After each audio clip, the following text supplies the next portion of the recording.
It's the dead of winter in Maine. A man clocks out after his shift at a local factory. He gets in his car and heads home. But somewhere between the time he left work and the following day, he vanishes.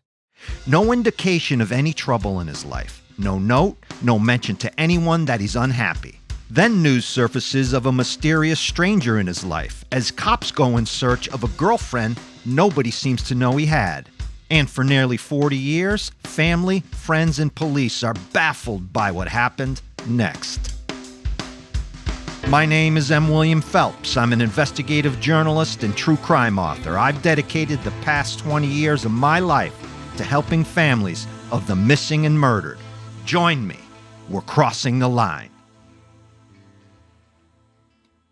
If you've never been to the Northeast or New England, I hope you can one day get out here.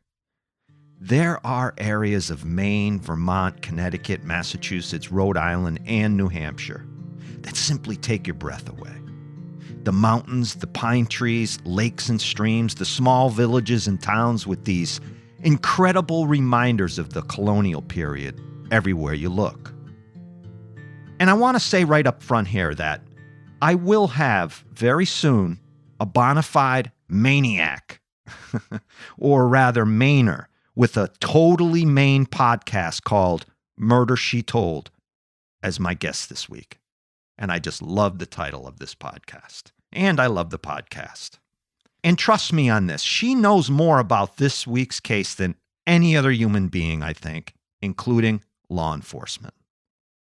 But first, I want to outline a few important details about the case to sort of set up the story. For one, I think here in New England, unlike most larger cities and big bustling commercial districts around the country, when someone is murdered or goes missing, we hear about it almost immediately. Perhaps because we're very much community-based and still so small-town USA, despite large populations in the major cities. And look, this is not to say that other communities throughout the country are not like this. I'm not saying that at all. I'm just trying to make a point about where our case is centered this week, that when a person is murdered or they go missing in New England, it is such a rare occurrence, their story seems to take flight almost instantly. I'm thinking about Maura Murray, for example, a 21-year-old woman who disappeared on February 9, 2004 after a car crash on Route 112 near Woodsville, New Hampshire.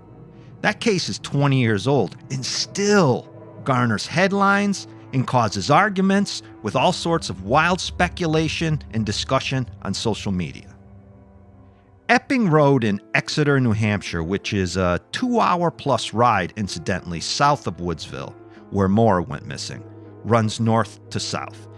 And this is more or less a 2-lane road with the same sorts of strip malls and gas stations we see in lots of communities throughout the Northeast, throughout the entire country. Exeter is about 22 miles from Portsmouth, a seafaring harbor town, and just over the Maine border on the edge of what is a postcard-perfect coastal area, Kittery, Maine. Today, when someone mentions Kittery, the conversation always begins like this. You been to the outlets there? Anyone from this area will appreciate that. Back in the day when our case this week begins, there were no outlets in Kittery. Kittery is a 25 to 30-minute commute to Exeter. Epping Road has a stretch where it is mainly industrial, warehouses and manufacturing businesses with lots of people from all over the region coming into town to work. Reeves Johnson is 31 years old in February 1983. He is one of those commuters, having lived in Kittery for the last several years by himself. In a photo from the previous year, Reeves has that rocker look made famous in the 1970s. You know, Grand Funk Railroad, the Doobie Brothers, or maybe more so Motorhead's Lemmy. You see, Reeves has these mutton chop sideburns curling around his jawline like the tip of Cape Cod. Bushy, stringy, long hair, squinted eyes, and the photograph I saw, he was wearing one of those dinner jackets with the big, huge triangular collar bat wings. I knew guys like Reeves during my 1980s band days, which we won't be getting into here. Guys like Reeves Johnson that I knew walked with a certain swagger, confidence, and grace, but never said much of anything. They kept to themselves, and when they did have something to say, you were going to want to hear it. I think we all knew and know people like this. It's the end of the workday on Thursday, February 3rd, 1983, which can be a cold and dark, dreary time of year in New England.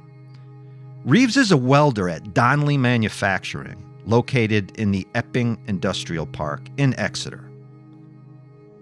Reeves grew up in Philadelphia, so he is well versed in city life, the challenges, the dangers, etc. Moreover, Reeves is not a guy who has a problem taking care of himself. He's strong, he's street smart, and I think important to note at this juncture of the story, pretty much well liked. There's no indication that Reeves Johnson is into things that would cause alarm or bring any sort of trouble into his life. Reeves had moved out of the family home in Philadelphia during the late 1970s and relocated to Maine, first moving in with an older sister who is married and living with her husband in Cape Nettic, an oceanside town about a 20-minute ride northeast of Kittery. From there, Reeves found a nice cabin on Jewett Court right in Kittery. This place wasn't out in the woods, secluded from the community. In fact, quite the opposite. It is almost hard to miss as you make your way around the Kittery traffic circle.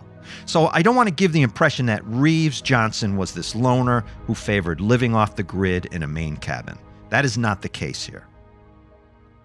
At the end of his shift that Thursday, Reeves clocks out and says his goodbyes to coworkers, heads out to the employee parking lot, and starts his daily commute back home to, one can only be left to assume, Kittery. Friday morning dawns. Payday. I think it's significant to add here. But Reeves fails to show up for work. His boss wonders what's going on, because it is unlike the guy not to show up for work and, as the boss soon learns, not call in if he is ill.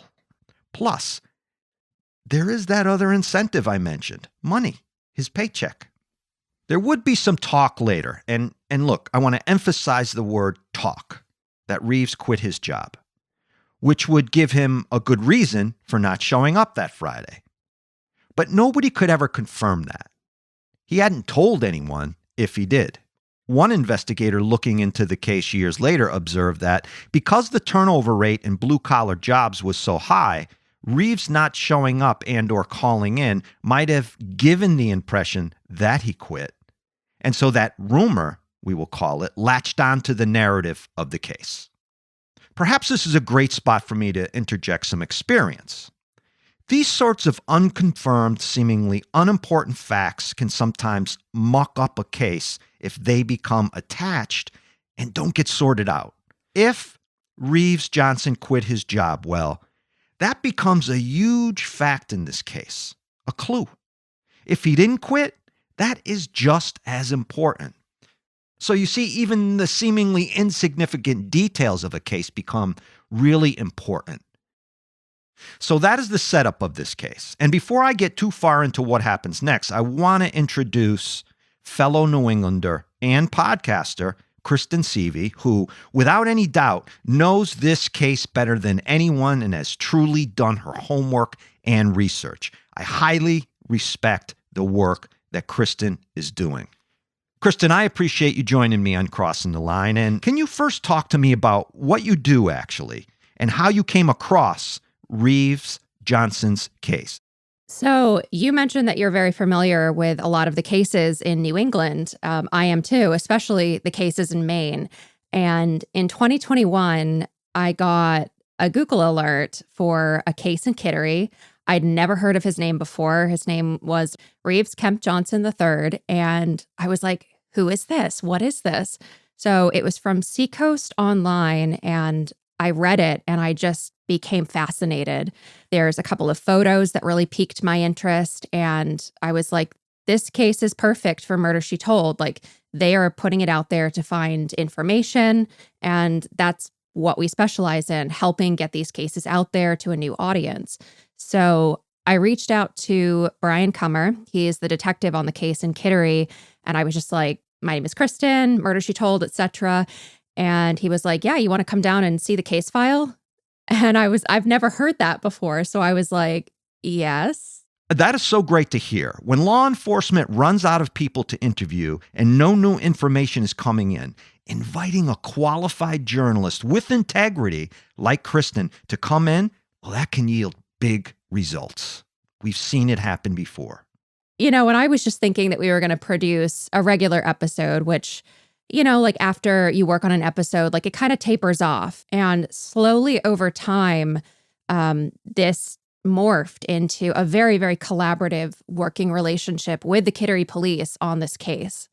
So we spent about 2 days going down, looking through the case file, interviewing the family and Brian, and produced a special episode that really dived into who Reeves was, the disappearance timeline, and everything that they had so far.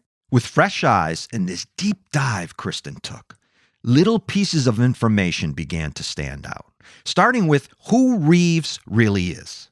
Because in truth, no one besides family truly knew the guy all that well. And as it will become clear, he likely hid things from his family as well. Yeah, so Reeves grew up in Philly, actually, with his family. His parents are Barbara and Kemp Johnson. He went by Kemp, but he's also Reeves Johnson, his father. He has 2 siblings who are still alive and miss him very, very much. They would tell me stories about how Reeves loved theater. He had this like wicked dry sense of humor.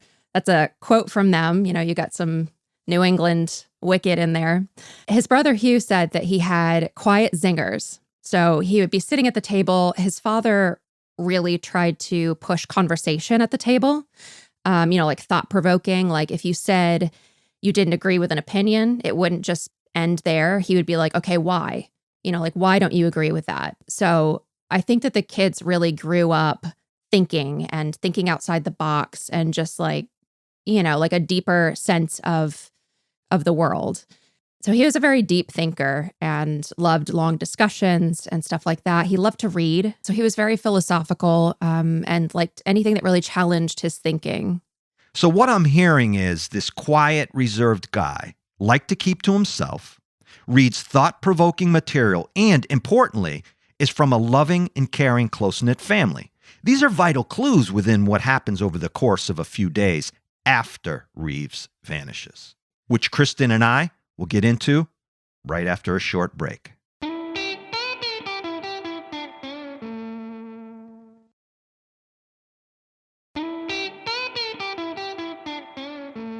Murder, She Told podcast host Kristen Seavey was explaining to me just before the break that Reeves Johnson came from a tight family, all of whom are well-educated and smart and productive members of society. And Reeves is from one of those families that stays in touch. Another important factor in this case. These people communicate. They call one another. They write letters. Reeves had quite the education, and before winding up in Maine, he traveled extensively. Yet, there was a noted difference in his demeanor and character when he came back from a trip to Europe. After high school, he was early acceptance to Trinity College, which is in Hartford, Connecticut, and he started studying abroad in Rome. So in the family's case file, we have these wonderful postcards from his trip away. We have his itinerary.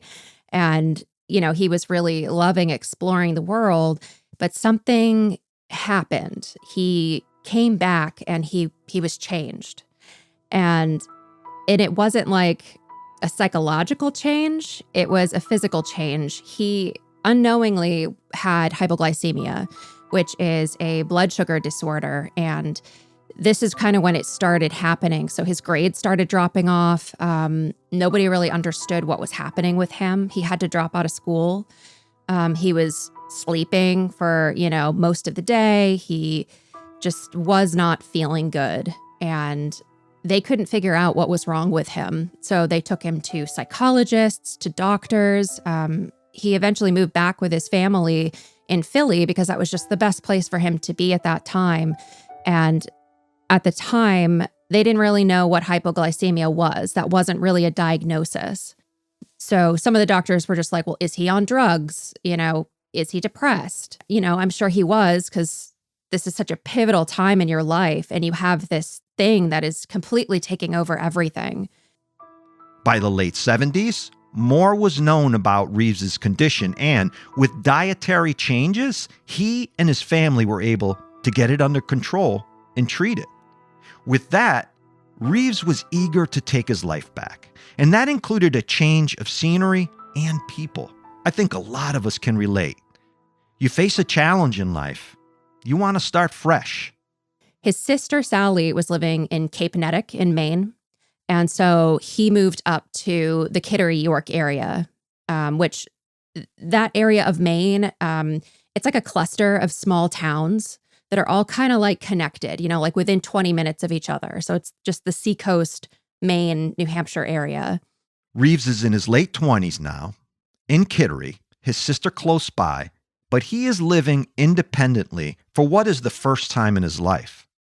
In Kittery, as I mentioned earlier, Reeves begins working. But as to the specifics surrounding his employment at Donnelly Manufacturing, it's a bit tenuous and murky. We're still trying to nail down the timeline of when exactly he worked at Donnelly. From a letter, I know that he was working there in 1978. And then he took classes to learn to be a welder, which was something that he was good at. Donnelly Manufacturing was a sheet metal manufacturer, very industrial business. And we know that he was working there in 1983. Because that's, when he was last seen, he was working there. I think that was good for him. And I think that he was finally finding like his place in life. But from what I've read, Donnelly was not a very stand-up business. It was going through a lot of changes. The workers wanted to unionize. Donnelly did not. They didn't pay their workers very well. So not the greatest place to work, but for someone like Reeves, I think that it gave him a new purpose. I was curious if Reeves had a steady girlfriend, romance and love being intensely important factors in adult missing person cases. He did. We don't know for how long. The only timestamp that I have now, which is not information that I had when we originally produced the episode, this is like a new push, is that he was dating someone in 1978. Kristen says that nobody knew the woman's name for the longest time. She was almost an afterthought by the family. They did recall that the girlfriend had a child. So, Kristen and her Murder, She Told team, when they first covered the story in September 2021, needed to find out who this woman was. And beyond family members, law enforcement had not really spoken to anyone who knew Reeves on a personal level. And that's an intimate relationship. So that's somebody who would know, at least for a small period of time, like, yeah, he liked to, wake up early and he had coffee every morning and he liked to go here and he went to this bar and that bar or just day-to-day stuff. That day-to-day behavior is imperative. Tracing somebody's life backwards when you're looking for them can take you into worlds you never thought the person would ever become involved in. And those worlds are generally where you are going to find answers. But wherever they turned, whoever they spoke to, when it came to acquaintances or friends, they had a dead end. They got nothing. And that's one of the most bizarre parts of this case to me, is that nobody seems to remember him. And I'm like, it's such a specific name too, like if it was like Matthew, I would understand, but Reeves, like you don't meet Reeves every day. And so what actually happens on the day Reeves Johnson goes missing? Reeves went to work on Thursday, February 3rd, 1983, and we know that he worked the morning shift, so he would have been done around like 3:30 p.m. And This is kind of our marker for when Reeves was last seen. So we say that this is the last time that Reeves was reliably seen because his coworkers saw him. We know he went to work. There are some sightings that happened after that, but we don't think that was actually him. So this is kind of our starting point. Leaves work and he goes to the bank, deposits $70, taking $30 out in cash. With that money, he buys a pack of guitar strings. That's odd. Playing guitar, if he did, was new to most everyone around Reeves. When they went to his apartment to take a look around for a guitar or any other information, another surprise. Everything of value was removed from Reeves' apartment. And just to put it into perspective, this is a very bare bones cabin. We looked through city directories and hoping that maybe we could find some more neighbors, and everyone is just listed as transient. I asked Kristen if there was anything at all left behind at his apartment. His driver's license was left behind. They don't find, any medication, which is something that he needs. All of his clothes are gone for some reason and everything of value. So there's some boxes, left over from a move type of thing, some torn up speakers, the guitar strings that he had just purchased Thursday night are there. So everything of value is missing. And this apartment is basically just cleaned out. Of course, several questions arise. For one, although he left his driver's license, which you would think he'd need, one could look at this as if Reeves wanted to go missing. And then there is something that happened after Christmas the previous year, 1982. And I think it plays a pretty big role in this case. Christmas was the last time that the family saw Reeves. They all came down together to Philly and spent Christmas of 1982 at their parents' home. Reeves was known to pick up hitchhikers, which at the time, everyone kind of was, hitchhiking and picking up hitchhikers. On his way back up to Maine, he picked up a hitchhiker on the Verrazano Bridge in New York City, and the guy's name was Richard. Richard said that he was either going to Detroit, Michigan or Ontario. That's not in the direction of Kittery at all. And he didn't tell Reeves where to stop. So Reeves just kept going to Kittery. And he kind of ended up moving in with him for 2 weeks. So Reeves was going to work at this time. And this man was just at his apartment. Here is a stranger now staying at Reeves's apartment, there all day while Reeves is at work. Reeves doesn't know the guy, has no clue about his past. This seems a bit reckless. It feels off. And nobody to this day has found this guy who Reeves called Richard. The Kittery police, during that time, were obviously not equipped with the staff or resources to look for Richard. I was curious about how the investigation unfolded over the first few weeks and what they found when they began looking at Reeves's bank account and his general activity. The same day that they do a wellness check, which is the 15th, the police do a wellness check on his cabin. They find it completely empty. And the interesting thing about it is that the door was ajar and the pipes were frozen. So we know that the cabin was cleaned out prior to this point, a week prior, because there was a big snowstorm and there was no sign of any going in and out activity. So sometime that first weekend between the 3rd and I think it's the 6th, his cabin was cleaned out because that Sunday there was a snowstorm. So they're finding this out on the 15th. And that same day on the 15th, Reeves' 1973 red Volkswagen was towed from an unknown location to the Exxon station. We don't know the location that it was towed from.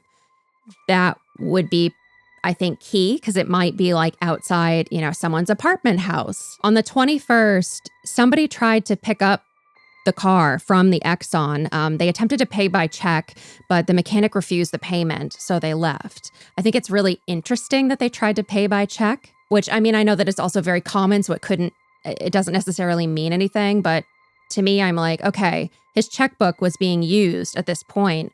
Was that actually his checkbook possibly being used by someone else? All of these interactions I think of as like interactions that wouldn't really stand out to you in a day. So, it's just another man trying to pay by check. He leaves because, he doesn't have cash and that's what they need. Store it in the back of your mind. There's no description of the man. And it's, we assume that it's just somebody who looked enough like Reeves that maybe he could have passed for him. And then, 2 days later, this person came back and he actually tried to sell the car to the Exxon station to try to cover costs of an unknown repair. And he said that he bought the car for $1,200, but in reality, it was actually a gift from Reeves' father to him. And, the transaction was not made and this person left on foot. Police don't have a description of this man who tried to write the check. So who knows if it was Reeves, Richard, or somebody else? This checkbook seems important, or rather, who is using it?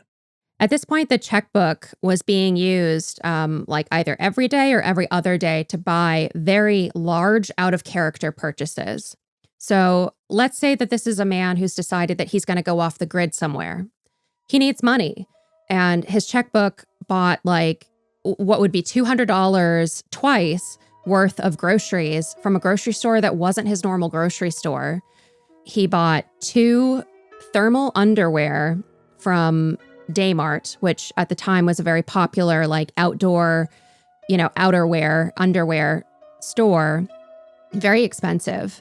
Both sizes that are kind of curious. And he also bought equipment for the car. So he bought a really expensive car radio from Radio Shack and some speakers. And I mean, this is like, $1,000 today. Very odd purchases for Reeves, who was known to be extremely frugal, to the point where he wrote down every purchase, no matter how small, like a candy bar. Plus, he never had money to spare, so draining his bank account and purchasing such unnecessary items seems way out of character. I mean, if you're asking me, those purchases were certainly not made by Reeves. His checking account became overdrawn, and it was closed by the bank. The other important fact we need to establish is, did he have any mental health issues? Because if he did, all bets off. He could have done all those things. I mean, I do think that he probably had some mental health issues. Like I know for sure during the time that he was trying to figure out the hypoglycemia thing, like there's a lot of pressure because he's such a smart guy and he has so much promise. And I think that the family really expected a lot out of him, that there was a conflict between him and his father because they couldn't figure out what was going on with him. And there's so much wasted potential. So I do think that during that time, that he definitely had some mental health issues. One more red flag for me is Reeves's last paycheck. He never picked it up at work. Kittery has a missing persons report out for him, and they called Donnelly and told Donnelly, make him come in and pick it up in person. There's a report out for him. We're trying to get in touch with him. We don't know where he is. If he wants his check, tell him to come get it. For whatever reason, either somebody was convinced that it was Reeves or they didn't get the memo because someone called up and said like, hey, it's Reeves. I'm fine. I've talked to my parents. Can you just mail the check to my post office box? And they did. If that hadn't have happened, we wouldn't have what happens next, which to me is like kind of definitive proof that I think something happened. So there's a check that's going to be come into his post office box. The post office confirmed that he hadn't picked up his mail. So Barbara and Kemp, his parents, have come up to Kittery at this point and are, working with the police to try to figure out where he is. And they ask if they can stake out the post office and just see if Reeves comes in to get that check. So Barbara and Kemp took turns for like 2 days, pretended to be tourists in the winter in a seasonal summer town in Maine, which I think is hilarious. So Barbara was in the post office on February 23rd, waiting for Reeves. At this point, I don't think that they had any reason to believe that something had happened to Reeves. So I think that they're just thinking he's out of touch. They're waiting for him to come in. And on February 24th, somebody did come in, and that somebody had the key to Reeves' mailbox. went straight to 451, opened it up, took everything out, threw everything except for the check out, and started to walk out. And Barbara confronted him, and she said, "Where's my son? Where's Reeves?" And the man said, "He's in an apartment in Portsmouth. I'll take you to him if you have a car." So she had a camera, and she snaps a photo of him, and they start to walk outside. And the second he gets outside, he took off running. And at that moment, Kemp had gone off to go grab a coffee. It just happened that the car was not there. So this man got away. But they have a photo, right? She took a photo of him. So you get it developed, and flipping through the photos, they come to that one, and it's of the man, and his hand is covering his face perfectly in the frame. And it is such a haunting photo. And that photo is one of the reasons that really intrigued me, because that photo was not part of the original case file. The man shielding himself in that photograph, I think, definitely knows what happened to Reeves. Interesting thing about it is that police never got hold of the photo until 2021, when the Johnsons realized they had it. Here's Kristen making an excellent point. A what if? What if they had that photo back when Reeves disappeared? If it had been published in the newspaper, would somebody have recognized it? I don't know. His face is completely unrecognizable, but maybe his outfit might not have been, Of course, Reeves's mother gave police a description of the guy. She remembers that he's in his early 30s-ish. He has a, reddish brown hair, kind of just a slim, normal build. He's wearing what appears to be a jumpsuit type of thing, a industrial type of work jumpsuit. And he has a red hat on. He also has the long hair and the facial hair. And to me, looking at this photo, I'm I don't know, if I didn't really know Reeves, could this man look enough like Reeves to have passed as him? The jumpsuit stuck out to me. Was it somebody Reeves worked with at the factory? Remember, Reeves is a welder. Welders wear jumpsuits. Mechanics do too. Or was that dude Richard, the hitchhiker he picked up? In theory, yeah, absolutely. It could be. But then again, there's not a ton of evidence on it anyway. We don't have any information on Richard other than what he told Reeves. It is a strange case with so very little information to go on. Kittery police still hold out hope. They have no reason to believe that Reeves isn't alive. From the perspective of 1983, there's no blood, there's no sign of a struggle, there's just nothing except for some of these sightings. And then I wish that they had done a composite sketch with Barbara. That's something that I really wish that we had, but unfortunately we don't. We don't have fingerprints. I think that there was some physical evidence, but I think it's gone at this point. After that man was photographed at the P.O. box picking up Reeves's check, nobody ever went back to the box again. Reeves's father did something to be certain of that. And when we come back to wrap up the case, you'll hear what Reeves's father did and what you, the listener, can do for this case.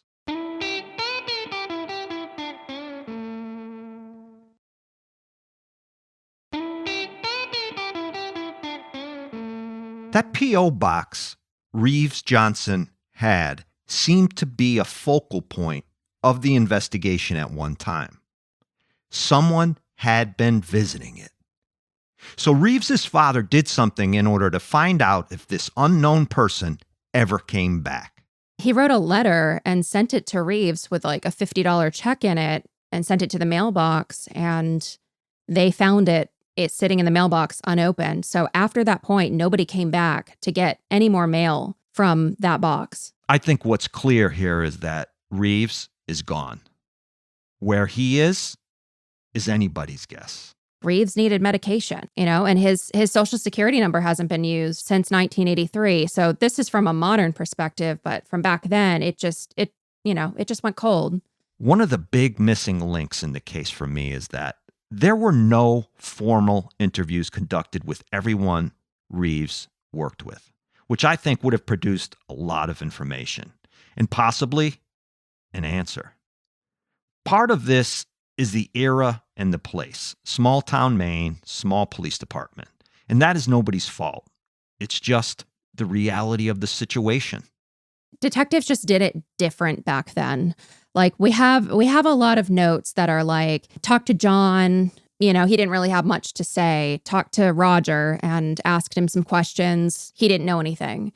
Kristen has truly taken on this case as her passion, and she continues to do such great work on it. Not armchair web sleuthing like the kind you hear me rage about on the show, but actual investigative journalism. So we actually have spoken with quite a few people from Donnelly. Like we have cold called people, probably like 80 phone calls. Not one person remembers him. And I can't figure, I just can't wrap my head around why. So right now we're still trying to connect with people who knew him.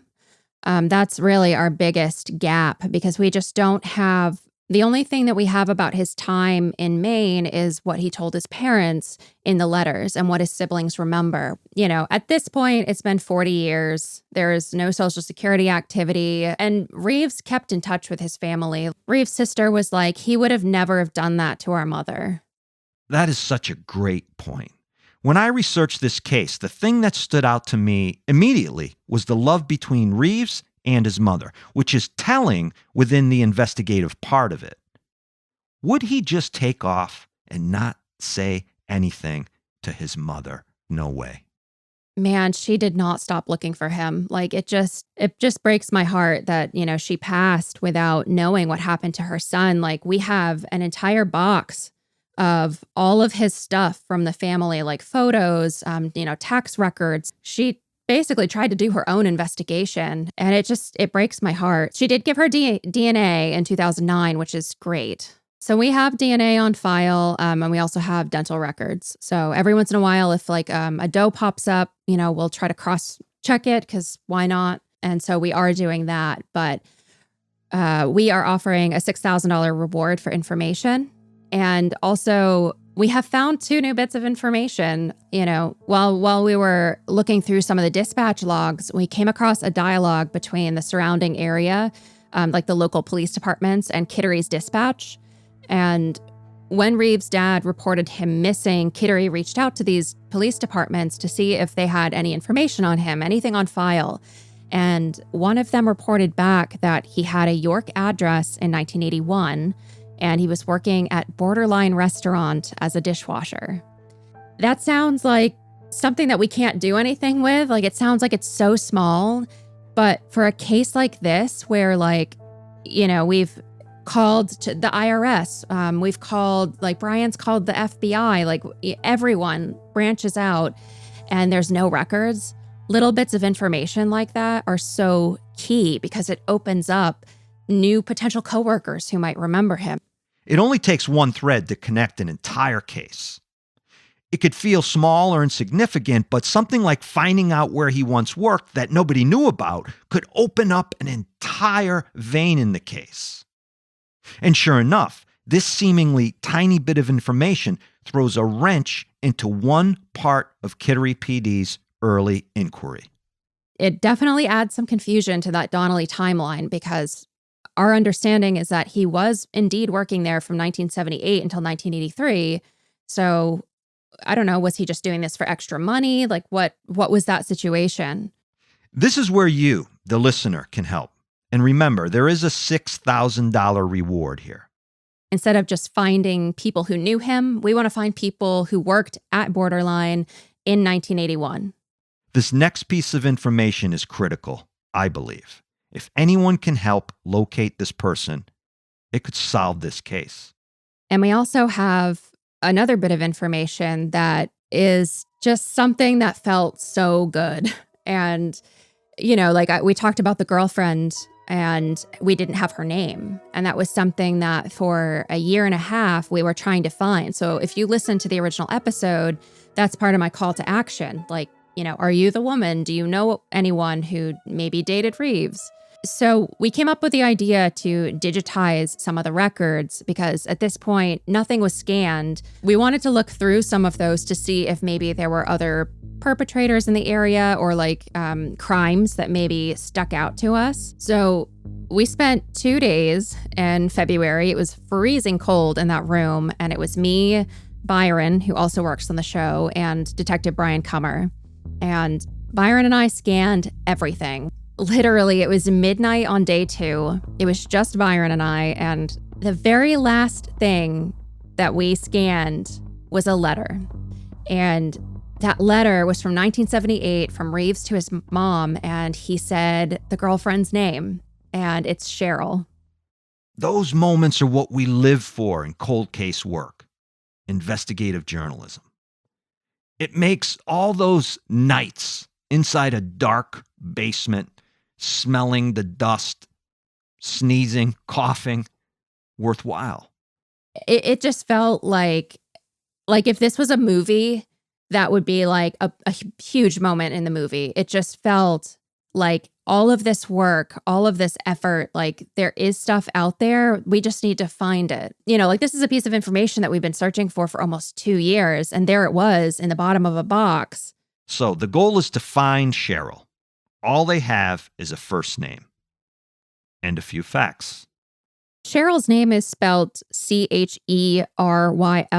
We don't know a lot about her. We know that she lived in the Seacoast area, so maybe York or Kittery in 1978. And she dated Reeves Johnson at least in 1978. She might have a young son at that point, but we're not sure. Reeves was in his late 20s in 1978, so we assume that maybe she was early 20s or early 30s, like that kind of age range, which makes her between 65 and 80 today. And she's not a suspect. We just want to talk to her. And something that I tell people a lot when they're like, well, there's nothing that I can do to help you. Like, I live in Iowa. And I'm like, well, you never know who you're connected with on Facebook that might maybe have lived in Kittery in the 70s, or you never know who you know that might know something. That is such an important thing to say, and part of the driving force behind the work I do here on Crossing the Line. We can make a difference. We can help victims' families, even if it's in a very, very small way. And it really doesn't matter if you live in the general region of the crime. So even if it's not in your area, sharing stuff with this case is key. Like, we need people to share the information. We know that the answers are out there. We have to find them. And I think that people can help with that. I asked Kristen about her gut feeling on this one. After all the work she's done, what does she think? We don't think that he's alive. We don't think that he went off the grid, or made himself go missing. We do think that something happened to him, but we don't know what that something is. Maybe it was a medical event and then someone saw opportunity, but we do think that something happened to him, likely February 3rd, and someone had an opportunity. We just need to fill in those gaps of what exactly happened. That's it for this week. I'll be here next week with a brand new case. And please subscribe to the show. You don't want to miss a beat. And check out my other podcast, Paper Ghosts. Remember, be safe, be aware.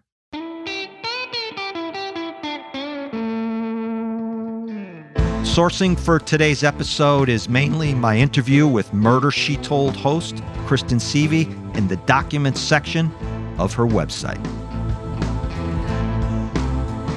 CTL is produced by M. William Phelps, LLC, written and executive produced by me, M. William Phelps.